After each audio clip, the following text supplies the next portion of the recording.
Olá, meus irmãos, que a graça e a paz do Senhor Jesus esteja com você. Estamos aqui mais uma vez de volta e é um prazer para mim poder estar aqui com você para juntos estudarmos a palavra de Deus, esse assunto que traz por título a doutrina das últimas coisas. E nesta aula vamos estar estudando os sinais da vinda de Jesus.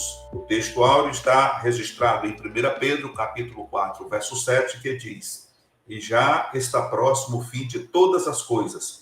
Portanto, sede sóbrios e vigiai em oração." A verdade prática diz: a certeza da volta de Jesus Cristo é a verdade mais significativa de toda a profecia bíblica.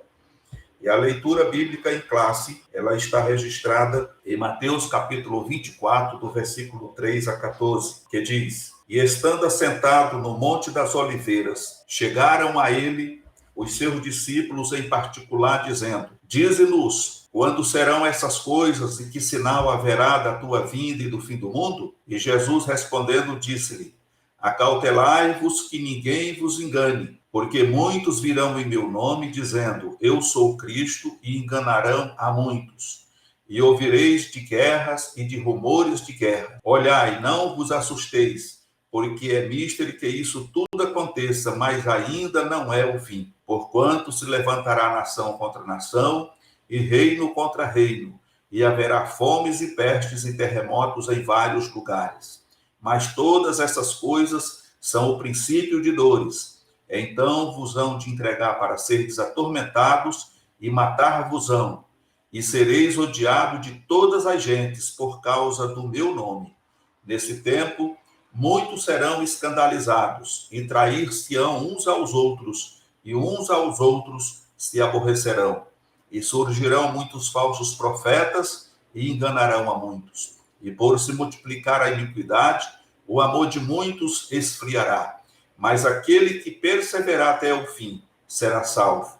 E este evangelho do reino será pregado em todo o mundo, em testemunho a todas as gentes, e então virá o fim." Nós encontramos aqui no texto base desta aula o Senhor advertindo ou alertando os seus discípulos para que eles ficassem cautelosos, porque para o final dos tempos muitas coisas haveriam de surgir. Muitos falsos profetas, muitos falsos mestres, guerras, rumores de guerras, fome, peste, em vários lugares. Mas ele diz, isso ainda não seria o fim, mas seria o princípio das dores. Então, nós encontramos aqui em 1 João, capítulo 3, verso 3, aonde está escrito que fala que a esperança da vinda de Jesus nos purifica. O versículo mostra como é importante esta lição para a edificação espiritual de cada irmão e de cada irmã. Estamos aguardando a vinda de Cristo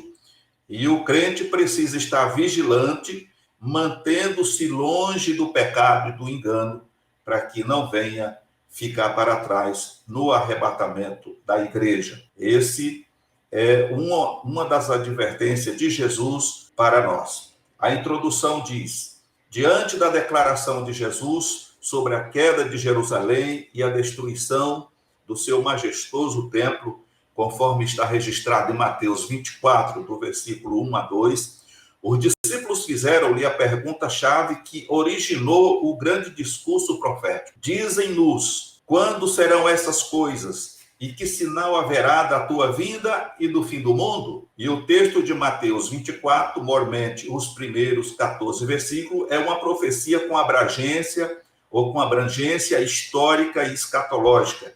Em primeiro lugar, diz respeito a Israel e depois refere-se à igreja. O versículo 1 a 3 diz: Jesus, ao proferir seu discurso público nos pátios do grande templo de Jerusalém, aproveita a ocasião para predizer sobre o futuro da cidade e do seu tempo. Ele prediz a destruição antecipando o final dos tempos. Alguns fatos proféticos seriam presenciados e vividos por aquela geração, mas seriam, ao mesmo tempo, indícios de fatos escatológicos inevitáveis. O povo de Israel se orgulhava muito da majestade daquele templo. Era um monumento muito bonito. E, segundo a história, aquilo era um ponto de orgulho para o povo judeu. E quando os discípulos mostraram para Jesus, Jesus ele diz que não ficaria ali pedra sobre pedra, porque um dia ele ia cair. E muita gente ficou bronqueado com ele naquele tempo. Mas no ano 70, conforme vamos ver na lição, depois de Cristo, o general Tito invade Jerusalém, destrói toda a cidade e destrói também todo o templo. E até hoje está lá as ruínas do templo. O templo foi destruído. Toda aquela beleza, toda aquela magnitude veio por terra. Então, se cumpriu a profecia de Jesus. Então, esse é o primeiro ponto. A destruição de Jerusalém e do templo, conforme registra o versículo 1 e 2. Um pouco antes dessa predição, os discípulos quiseram impressionar Jesus, chamando-lhe a atenção para a experiência, ou para a esplêndida e forte estrutura do templo, que era o orgulho de todo israelita. Para fortalecer seu discurso, Jesus então predisse a destruição de tudo aquilo ainda naquela geração. Segundo, é interessante destacar o Monte das Oliveiras, não só como um monte com histórias de vitórias e derrotas, de guerras físicas e espirituais, mas o monte no qual acontecerá o evento mais importante da escatologia cristã. Jesus Cristo descerá visivelmente sobre ele. A pergunta, quando sucederão estas coisas? Resultou da predição de Jesus sobre o templo e a cidade. Na sequência, os discípulos queriam saber ainda sobre a vinda de Cristo e disseram: que sinal haverá da tua vinda e do fim do mundo? A expressão tua vinda é uma referência à segunda vinda pessoal de Cristo, especialmente sobre aquele mesmo monte onde estavam conversando. Então, a palavra de Deus, ela aponta que quando o Senhor Jesus voltar na sua segunda fase, que é aí onde está escrito que todo olho verá, ele descerá nesse Monte das Oliveiras, e diz que esse monte vai se fender. Ali onde Jesus, conversando com o discípulo, predisse o que iria acontecer a Jerusalém e ao templo, e aonde ele predisse todas as coisas que iniciaria esse evento do seu retorno,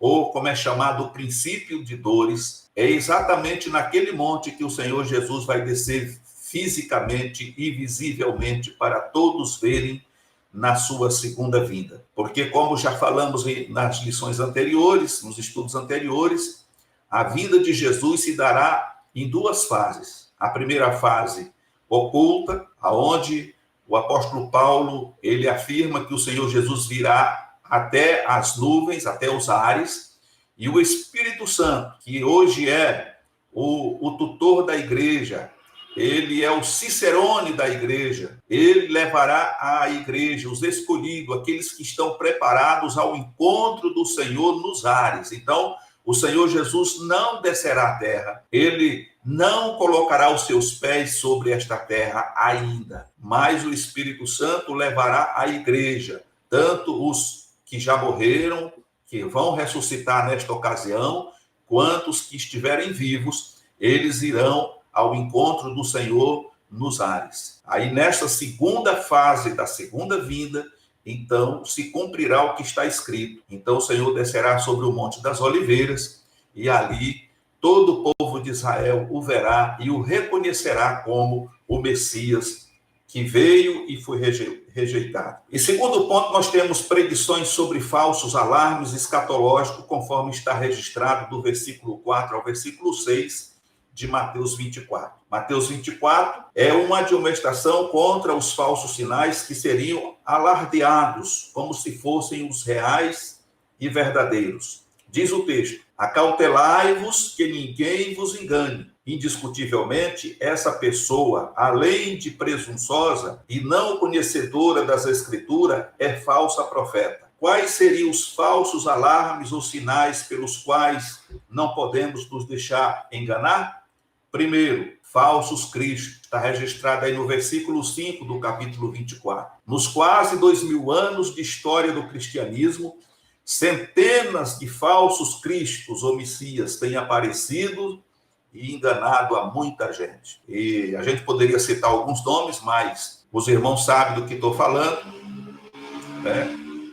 Pessoas que imitam Jesus, se vestem igual a Jesus, deixam o cabelo crescer, uma barba crescer, colocam uma coroa tipo de espinho na cabeça, né? Antigamente, alguns anos atrás, tinha um tal de Henry Christ, né? Não sei se ainda está vivo, né? E andou predizendo muitas coisas aí. Então, isso aí não é de admirar, porque a palavra de Deus nos orienta acerca disso, né? E nesses 2000 anos de história do cristianismo, ele não é o único. Centenas de falsos cristos ou messias têm aparecido e, infelizmente, consegue ainda enganar muitas pessoas. O segundo seria guerras não determinantes, conforme o versículo 6. São falsas guerras, todas aquelas que não podem ser determinadas como sinais evidentes da volta do Senhor Jesus. Elas confundem porque não têm as características que determinam um sinal escatológico. Pequenas e grandes guerras têm marcado com sangue o nosso planeta. Jesus previu esse tipo de problema e orientou-nos. E certamente ouvireis falar de guerras e rumores de guerras. Vede, não vos assusteis, porque é necessário que isto aconteça, mas ainda não é o fim. Então, quantas revoltas, quantos rumores de guerra, quantos ataques o mundo tem sofrido. Mas o que o Senhor está dizendo é que nós não podemos nos assustar com isso, porque é necessário que isto tudo aconteça, mas ainda não é o fim. Nação contra nação, reino contra reino, desde que o mundo é mundo, tem acontecido isso. E isso são princípios de dores. Amém? Também, no terceiro ponto, nós temos aqui predições de sinais concretos, conforme Mateus 24, verso 7. Não há evidência doutrinária para se afirmar que determinados acontecimentos da atualidade sejam sinais precisos da volta de Jesus. Entretanto, o modo como o Senhor indicou nos abre um campo de compreensão mais amplo. Entendemos que esses sinais indicam o começo do fim, ou o princípio de dores, conforme o versículo 8 de Mateus 24. Primeiro, a simultaneidade dos sinais. Há uma certa simultaneidade dos acontecimentos que envolvem conflitos bélicos entre nações, fomes, pestes e terremotos. Isso está acontecendo, né? E hoje, um dos maiores medos da humanidade, né, podemos dizer assim, são as chamadas guerras atômicas, as guerras químicas. Hoje, segundo a ciência, existe ogivas nuclear plantada nesse planeta aí por diversos países que daria para destruir o planeta 100 vezes e exterminar com tudo que é vivo na Terra. Então, se trabalha muito em torno da paz para que isso seja evitado, para que isso não venha a acontecer.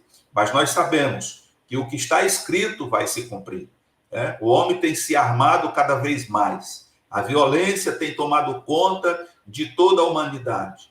A violência tem campeado de uma maneira terrível sobre a terra. A segurança já não existe mais. As pessoas estão inseguras 24 horas por dia.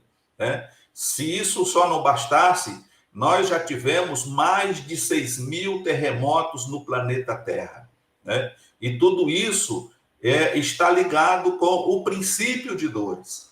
Só que, como nós temos percebido, ainda não é o fim, ainda não chegou o fim, porque muita coisa ainda vai acontecer. Enfermidades que têm assolado a humanidade, pestes, fome, países, as pessoas morrendo de fome, morrendo pelas doenças, peste. A ciência não consegue nem sequer descobrir uma vacina, um remédio para debelar com uma cepa da doença, e de repente ela passa por mutações e aí se agrava muito mais ainda, e aquele remédio que estava em estudo já não tem mais efeito. Então, tudo isso nós estamos vendo acontecer. E tudo isso tem um significado, tem uma razão e um porquê. Primeiro, porque é cumprimento da palavra de Deus. Segundo, porque o próprio homem tem destruído a natureza, Nós estamos vendo aí que o ar, as águas e a terra estão contaminadas, Então, hoje, segundo a ciência, nós temos menos de 10% de água potável no planeta. Então, imagine a situação de um planeta, onde, se as coisas continuarem da forma que estão, não haverá água para a humanidade, porque as águas estão poluídas, a terra está poluída, né? A indústria cada vez mais está jogando defensivos, venenos na terra, o desmatamento, né? Não só da Amazônia, mas de todo o planeta, porque antigamente as coisas eram diferentes. Então, tudo isso são prenúncios da volta do Senhor Jesus. Há quem diga que o planeta está gemendo, né? Porque ele está sendo, a cada dia que passa, ele está sendo destruído. A própria humanidade, o próprio homem está destruindo o planeta. Milhões e milhões de toneladas de poeira química, de fumaça química está sendo jogado no espaço, né? E tudo isso traz consequência, não só para a flora, mas também para a ecologia e para os seres humanos. Essas doenças que hoje as pessoas estão enfrentando, elas têm um fundo, né? Tem um pano de fundo. São os venenos que são jogados no espaço, né? Hoje não se tem um oxigênio puro, 100% puro. Então, tudo isso são prenúncios da volta do Senhor Jesus, né? Vai chegar um momento em que essa guerra, essa terceira guerra mundial, ela vai explodir, né? Porque no início da história, nós vemos que um país invadiu o outro para poder tomar o que o outro tinha. Então, isso aqui para frente, com certeza, não vai ser diferente. Um país vai se sentir limitado em alguma área e ele vai ver que o outro país tem e ele vai lutar para tomar aquilo que o outro país tem. Então, é complicado. A paz está aí. Temos paz, né? Entre aspas, né? Mas a verdade é que o que está escrito vai se cumprir. Então, não tem para onde escapar. O segundo ponto diz: nação contra nação e reino contra reino. Tivemos duas grandes guerras mundiais. A primeira aconteceu em 1914, que durou de 1914 a 1918. E a segunda de 1939 a 1945. A destruição provocada por essas guerras mundiais é incalculável, tanto em percas humanas, como em perca de produtos, materiais, cidades que foram 100% arrasadas, e etc, etc. Né?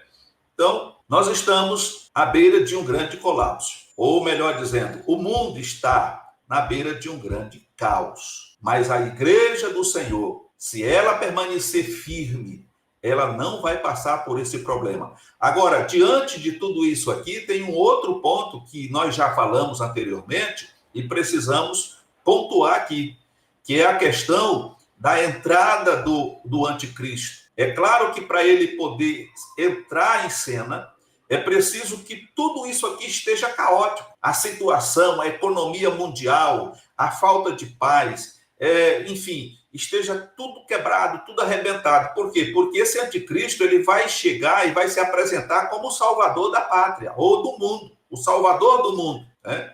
Então, ele vai trazer as soluções imediatas para resolver não só a questão da paz mundial, mas também resolver a questão de humanidade, de ajuda humanitária para as pessoas que vão estar enfrentando grandes problemas nesta ocasião. E ele vai ser aceito, porque os governantes que estarão governando os países nesta época, eles vão estar como o pardal no meio de um tiroteio. Eles não vão saber para que lado voar, porque eles não vê solução. Então, de repente, essa pessoa vai aparecer com a solução. E todos vão acatar, todos vão abraçá-lo e aceitar, porque vai ser a melhor saída para aquele momento. Por 3 anos e meio, conforme registra a palavra de Deus, ele vai conseguir segurar toda uma situação. E todos vão se alegrar, porque o problema da humanidade está sendo resolvido. 3 anos e meio. Mas depois de 3 anos e meio, aí tudo vai piorar. A palavra de Deus diz assim: quando disserem que há paz e segurança, né, 3 anos e meio depois, todos vão estar felizes, vão dizer assim, agora sim, nós temos paz e segurança. Então a palavra de Deus diz assim: aí virá repentina destruição. Amém? Diz aqui o ponto 3, haverá fomes, pestes e terremotos, conforme registra Lucas 21, verso 11. Sinais como fomes, pestes e terremotos são fatos marcantes em nossos dias. A contaminação ambiental provocada pelo desregramento ecológico, tem envenenado os 3 mais importantes espaços vitais da humanidade, que são o ar, as águas e a terra. A proliferação das doenças aumenta cada vez mais o índice de mortalidade. Misteriosas pestes desafiam a ciência, assolando a humanidade. A fome traz para o panorama mundial um espectro de terror. Então, hoje nós estamos enfrentando uma peste, né? E esse vírus, chamado de pandemia, que vem assolando o mundo, ela tem já ceifado muitas vidas foram ceifadas, as vacinas estão sendo preparadas, já estão sendo ministradas, mas as informações que temos recebido através da mídia, dos jornais, é que outras cepas estão se desenvolvendo. Ou seja, ela está passando por mutação. Então, muitas vacinas que vão ser aplicadas, que estão sendo aplicadas, já não vai fazer tanto efeito, porque ela já passou por uma mutação, ou seja, ela está mais forte do que quando iniciou. No entanto, é bom a gente frisar aqui também, apesar de alguns países estar enfrentando a fome, nós ainda não estamos num caos total, 100%. Aqui está falando de algo generalizado, né? Nós sabemos que o ar, as águas e a terra estão poluídos. O homem, para produzir hoje um grão de feijão, um grão de arroz, um milho, uma soja, ele tem que colocar muito veneno na terra. Então, a terra praticamente está morta. Depois, todo esse veneno, ele é escoado pelas águas da chuva e vai para o lençol freático, que por sua vez vai para os rios e córregos e contamina tudo. Então está tudo mudado. A doença está se proliferando, são doenças de vários tipos. O índice de mortalidade tem aumentado a cada dia, mas ainda não estamos vivendo esse panorama de fome mundial que traz o terror. E isso ainda vai se agravar. O Senhor Jesus, quando ele fala que ele dá um exemplo do princípio de dores, ele está se referindo à mulher que, quando começa a sentir as dores para dar à luz, para ganhar o filho, ela não ganha o filho nas primeiras dores. São contrações. No início são espaçadas, mas a maneira que o tempo vai passando e a hora do neném nascer vai chegando, aquelas dores vão se intensificando até que chega o momento crucial em que o neném nasce ou nasce. Não tem como segurar. Por mais que a mãe queira segurar, ela não vai conseguir, né? A menos que ela tenha algum problema. Aí ela precisa de uma intervenção cirúrgica. Mas, do contrário, chegou a hora do neném nascer, ele vai nascer. E esse é o ponto de vista que o Senhor Jesus colocou para os discípulos e para a igreja. Então, nós estamos no princípio de dores, as coisas estão acontecendo, está espaçado, mas à medida que o tempo for passando, essas contrações elas vão aumentar. Elas vão aumentar ao ponto de que vai chegar uma hora que não vai ter mais jeito. Então, aí o Messias vai chegar. Amém? Só que para a igreja, quando as coisas apertarem, quando a ira de Deus se derramar sobre a terra, o Senhor Jesus vai estar com a sua igreja na glória. Os 7 anos de tribulações representam para Deus uma semana, 7 dias. E nesses 7 dias, a igreja vai estar festejando com o Senhor lá no céu. Quem crê vai ficar firme nessa esperança. A igreja do Senhor Jesus, pelo que temos estudado, pelas provas que o Senhor tem nos dado através das Escrituras, não passará pela grande tribulação, porque o juízo de Deus, a ira de Deus vai ser derramada sobre a terra, não sobre a igreja, mas sobre os infiéis, sobre os ímpios, aquelas pessoas que têm desdenhado de Deus e que não têm dado crédito à sua palavra. A quarta predição de sinais atuais, que está em Mateus, o capítulo 24, verso 8 a 13, diz assim: primeiro, o princípio de dores. O texto refere-se metaforicamente às dores de parto de uma mulher que está para dar à luz uma criança.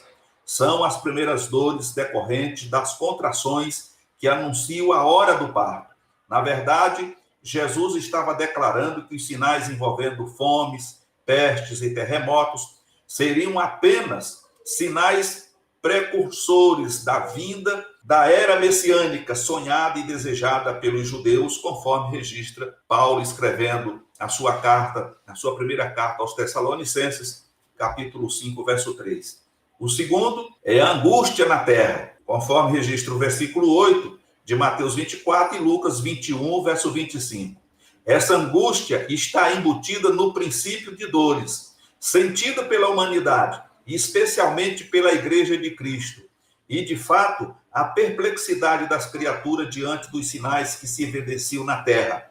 Lucas, capítulo 21, versículo 25 a 26. Numa neurose coletiva mundial que provoca o desespero. Romanos, capítulo 8, verso 20 e 22. É o pressentimento da chegada do fim dessa agonia. Daniel 12, verso 4. Nesse tempo de globalização da economia mundial, percebe-se a preocupação quando apenas uma economia se descontrola e traz um desassossego total, conforme 2 Tessalonicenses, capítulo 2, verso 7, Apocalipse 13, verso 16 a 17. Nós vemos aqui, nesse ponto, a angústia na terra, falando aqui do princípio de dores, sentida pela humanidade, e especialmente pela Igreja de Cristo. Né? Nessa visão, nós vemos que o povo de Israel, quando estava lá no Egito, e depois de tudo aquilo que aconteceu com o faraó, com o Egito, faraó deu a oportunidade, ou deu a liberdade para o povo ir. Mas o povo não se livrou daquele medo, da aflição de faraó, enquanto não atravessaram o Mar Vermelho. Então, o escape final e total do povo de Israel foi quando atravessou o Mar Vermelho. A partir do momento que eles atravessaram o Mar Vermelho e o mar se fechou sobre os inimigos, então eles tiveram a paz que eles precisavam. Nesse ponto de vista aqui, nós temos aqui a alusão de alguns denominacionais que acreditam na teologia de que a igreja entrará no princípio de dores ou no início da grande tribulação. Aí nós já falamos sobre os pré-milenistas, os amilenistas, né? Então, existe aqui, embutido nesse contexto aqui, né, o pensamento de que a igreja ela vai iniciar o período da grande tribulação, ou seja, quando essas coisas acontecerem, a igreja vai estar aqui. Né? Então, diz assim, e de fato a perplexidade das criaturas diante dos sinais que se evidenciam na terra, Lucas 21, 25, 26, e uma neurose coletiva mundial que provoca o desespero, Romanos 8, 20 e 22. É pressentimento da chegada do fim dessa agonia, Daniel 12, 4. Nesses tempos de globalização da economia mundial, percebe-se a preocupação quando apenas uma economia se descontrola e traz um desassossego total. Então, nós vemos aqui que, diante dessa pandemia, que nós já falamos, quebrou todos os países. Né? A economia do mundo, ela foi quebrada, inclusive a do nosso país. Hoje estamos aí enfrentando muitas coisas, desemprego, muita gente desempregada, não só aqui no nosso país, mas em outros países. Então, tudo isso são prenúncios da volta de Jesus. Mas o fato que nós acreditamos é que a igreja não vai estar aqui. A qualquer momento, Jesus volta para buscar a sua igreja. Amém? Nós acreditamos nisso. Sabemos que o Senhor virá e não tardará. E diz ainda o texto bíblico que ele virá como um ladrão de noite. Ou seja, um ladrão, quando ele quer roubar alguma coisa, ele não manda um recado para dizer, olha, amanhã, tal hora, eu vou entrar na tua casa e vou roubar a tua casa. Ele não manda um WhatsApp, né? Ele não manda telegrama, ele não telefona. Então, ele vem num momento em que você não espera. Ele espera você sair de casa ou espera você estar dormindo para ele poder entrar. E o texto bíblico, ele classifica a volta do Senhor Jesus como a do ladrão, porque o ladrão não avisa nada. Então, Jesus virá no momento em que ninguém vai estar esperando. Está todo mundo preocupado com a economia, está preocupado com a política, está preocupado como vai ser amanhã, como vai deixar de ser, quem é que vai ser o próximo presidente, como é que o presidente vai resolver o problema hoje, como é que ele resolve o problema amanhã. Uns estão lutando, né, torcendo para que tudo dê certo, outros estão criticando e torcendo para que dê tudo errado. Enfim, é a vida que continua. Então está todo mundo preocupado com o que vai ser e como vai fazer. Mas a igreja do Senhor, ela está preocupada com a volta de Jesus. Ela tem que estar atenta como está registrado em Mateus 25, onde fala ali das 10 virgens, né?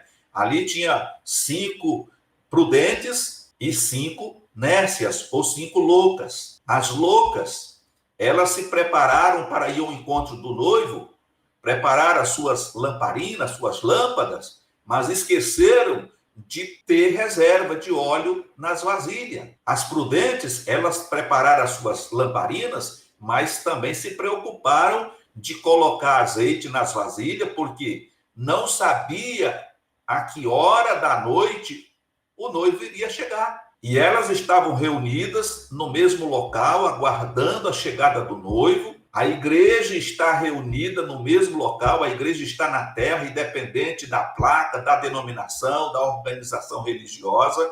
A igreja está na terra. E de repente, à meia-noite, o texto diz assim: ouviu-se um clamor.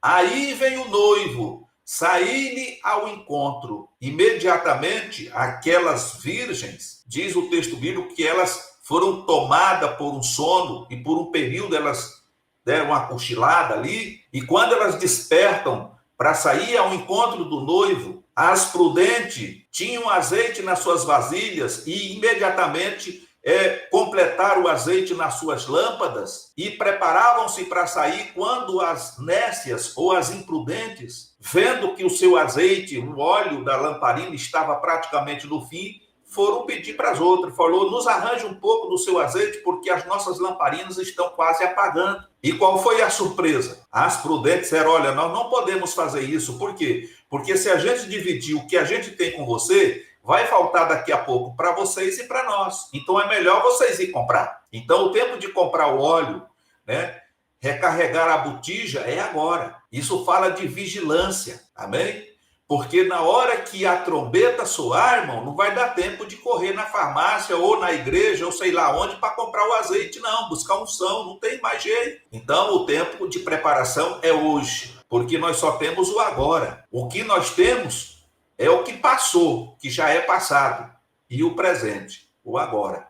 O futuro não nos pertence. O futuro é incerto, principalmente para aqueles que não têm Jesus. Mas para quem tem Jesus, ele está vigilante, ele está atento, está, como o Senhor Jesus diz, né? O dono da casa viajou, fez uma longa viagem e deixou o mordomo ali. Mas o mordomo prudente é aquele que está atento, que quando o seu senhor voltar, na hora que bater a porta, ele está pronto para abrir e receber o seu senhor.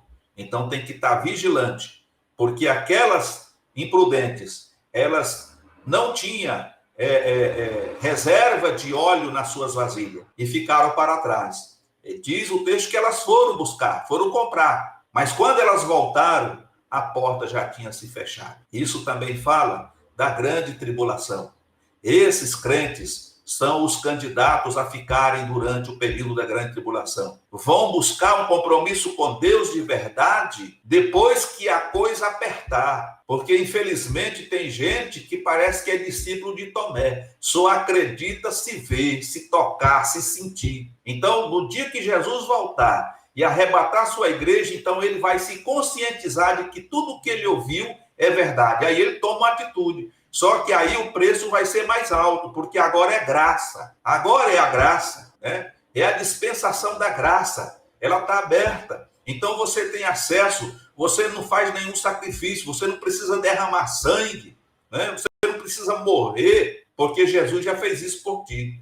Mas no período da grande tribulação, para você ser salvo, você vai ter que ser firme. E fiel, como diz, ser fiel até a morte, para poder alcançar a coroa da vida. E é por isso que fala que muitos naquele dia se trairão. Pai vai entregar filho, filho vai entregar pai, irmão vai entregar irmão, viu? Porque não vai suportar. E para poder comprar e vender, vai ter que fazer parte do grupo do anticristo, vai ter que receber a marca da besta. E aí eu pergunto, o que adiantou você ficar 20, 30, 40 anos na igreja se você até hoje ainda não foi convertido? Ainda não se convenceu de que Jesus vai voltar e que a palavra de Deus ela é fiel e digna de toda aceitação. Então precisa tomar cuidado, irmão. Presta atenção, porque o tempo está passando e o Senhor Jesus está voltando. E bem-aventurados são aqueles que quando o seu Senhor chegar e bater a porta, ele possa abrir e recebê-lo, viu? Seja eu tenho observado, e por um lado me traz um pouco de tristeza, mas também me traz alegria. É um misto de tristeza com alegria. Tristeza porque muitos amigos, né, de ministério, pastores, que durante essa vida nesse plano a gente foi muito amigo, compartilhou de muita coisa junto, aqui no ministério da cidade onde eu moro. E essas pessoas hoje já não estão mais aqui, porque foi levados, né, para diante do Senhor, descansaram no Senhor, né, através dessa doença que está assolando o planeta Terra. Muitos pastores, muitos amigos deixaram esse plano, mas eles já estão seguros, né? A gente fica triste porque, né, eram pessoas novas, pessoas que estavam muito bem, né, fazendo a obra de Deus, mas por outro lado ficamos felizes, porque a própria palavra de Deus diz que é bem-aventurado aos olhos do Senhor aqueles que já descansam nele, aqueles que já passaram para a eternidade, porque eles agora estão livres de todo o sofrimento que ainda vai se abater sobre esse planeta Terra, viu? Eles estão guardados. E no dia da volta do Senhor Jesus, eles voltarão para receber seus corpos glorificados. O importante é que nós que estamos vivos estejamos preparados, porque esses já estão guardados. Esses já estão livres de toda a assolação desse planeta. Mas nós precisamos continuar. E essa firmeza, ela precisa estar, né, bem arraigada em Cristo e nas Escrituras. Por quê? Porque Jesus pode não vir coletivamente, né, como a maioria está esperando. A trombeta pode soar para mim, pode soar para você, individualmente. É por isso que eu preciso estar preparado. É por isso que você precisa estar preparada e preparado. Por quê? Porque a qualquer momento isso pode acontecer, né? Tudo que você fez vai ficar para trás, os amigos, a família, de todo o sofrimento que você já enfrentou, das decepções, de tudo que você já enfrentou nesta vida, você vai descansar e estará guardado no Senhor. E no dia da sua volta, você voltará para receber seu corpo de volta glorificado e viver eternamente com o Senhor. Isso é importante. Terceiro ponto, ameaça de uma igreja mista. Um outro ponto importante que está registrado do versículo 10 a 13. Nestes versículos, Jesus previu certos problemas que afetariam sua igreja. Essa igreja mista aparece na malfadada tese do ecumenismo. Indiscutivelmente, é uma falsa unidade porque dilui princípios fundamentais de formação da igreja segundo o padrão neotestamentário.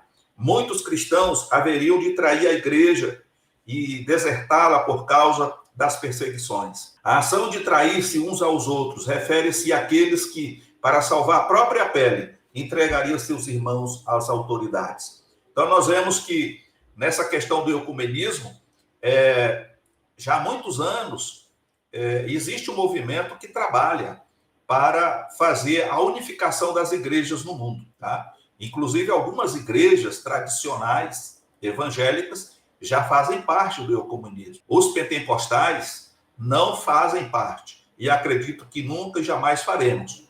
Porque isso seria uma forma de misturar o santo com o profano. Então, nós não temos aceitado. Acredito que jamais a igreja do Senhor vai aceitar esse tipo de acordo. E é por essa razão que naquele dia, os que ficarem, né, para a grande tribulação, vão trair uns aos outros, vão desertá-lo, tá? Aqueles que não subirem do arrebatamento, que não se aliou ou se associou a essa associação, a esse tal de ecumenismo, eles vão ser perseguidos. Na atualidade, muitos tipos de pessoas são perseguidas pelas autoridades, né? É aí a questão do narcotráfico, né, que é um dos problemas, não diria que é o maior no mundo, mas é um dos que mais tem tomado a atenção da mídia, né, de um modo geral. E hoje essas pessoas são combatidas e existe aí uma luta muito grande para poder quebrar os cartéis, enfim, para evitar esse problema maior aí, né? Seria uma força paralela, né, que tem lutado contra as forças reais do governo. Nessa época, segundo a história relata, isso aí não vai ser nada. Quem vai ser perseguido, quem vai ser desertado, quem vai ter as coisas, os bens confiscados, vai ser os cristãos, que não aderiam ao movimento do anticristo. Até porque ele vai implantar uma religião única no mundo. Então, por isso, existe já esse movimento chamado ecumenismo, que é a unificação das igrejas, das denominações no mundo, da religião no todo. Então, quem não fizer parte disso aí vai se tornar inimigo e vai ser perseguido, né? E os perseguidos, se capturados, eles vão ser torturados e mortos. Aquele que resistir sem negar o nome do Senhor Jesus, esse vai ser salvo. Não é tão simples, mas é isso que vai acontecer. Eu poderia usar, é simples assim, mas não é simples, não vai ser muito fácil não, viu? Porque hoje em dia, na atualidade em que vivemos, na era que estamos vivendo, você está congregando aí numa determinada igreja, de repente alguém olhou feio para você, ou falou alguma coisa que você não gostou, você já vira as costas e sai da igreja. Você abandona Jesus, você abandona os irmãos, e na perseguição? Como é que vai ser? A gente precisa deixar de muito milindre, amadurecer para poder resistir o mal, porque é resistindo o diabo que ele fugirá de nós. Resistir até as últimas consequências. Amém? O versículo 12 fala sobre a multiplicação da iniquidade. A palavra iniquidade na língua original tem a ideia de coisas ilegais ou de liberdade sem lei que a controle. Quando Jesus declarou que a iniquidade se multiplicaria, estava antevendo a realidade de nossos dias. A tendência para a ilegalidade e sua prática tem sido comum entre os cristãos. O aumento da iniquidade, isto é, da violação dos princípios divinos, afetaria esse sentimento de relação com Cristo. O zelo e o desejo pela casa de Deus perdem a sua força quando o coração é iníquo. Então nós vemos aí a infidelidade em todos os campos, né? Estamos vendo aí a ilegalidade, a iniquidade em todos os campos, na área religiosa, no mundo inteiro, né? E tudo isso são o prenúncio da volta de Jesus. Pastores iníquos, pastores vivendo uma vida toda desmantelada. Enfim, os irmãos conhecem e Deus conhece muito melhor a cada um de nós. É aquilo que Jesus, uma certa feita, já disse. Quando o agricultor ou lavrador preparou a terra e plantou um trigo de primeira qualidade, e passando os dias, quando aquele trigo começou a germinar, começou a nascer, os empregados perceberam que no meio do trigo havia muito joio e foram reclamar com o dono da terra. Falou: o senhor não plantou uma boa semente? O senhor não deu uma semente de primeira linha, de primeira qualidade para nós plantar lá na roça? Sim, claro, um trigo. Da onde veio o joio? Porque nós estávamos olhando agora e tem muito joio misturado no meio do trigo. E o Senhor diz: quem plantou o joio foi o inimigo. Ah, então vamos lá arrancar. E aí o Senhor diz: não vamos arrancar não. Porque se a gente for arrancar ele agora, a gente corre o risco de arrancar o trigo junto. E aí é prejuízo. Então, não tem mais o que fazer. Vamos deixar ele crescer junto. Aí na colheita, aí a coisa vai ser diferente. Porque o fruto do joio é diferente do fruto do trigo. O trigo vai ser colhido e vai para o celeiro. O joio vai ser colhido e vai para o fogo. Amém, irmão? Então é isso aqui, para nós concluir. Os sinais da vinda de Jesus devem ser assunto de interesse para todos os crentes despertados e, ao mesmo tempo, um grande alerta para os crentes descuidados e adormecidos espiritualmente. E assim possam entender que, apesar dos teólogos divergirem quanto a distinguir os primeiros 14 versículos de Mateus 24 como sendo dentro da era da graça ou da igreja, o segredo para escapar principalmente do período dos tempos dos gentios, que antecede a grande tribulação, Mateus 24, 14, é perseverar até o fim. Mateus 24 e 13. E Deus que te abençoe e te guarde.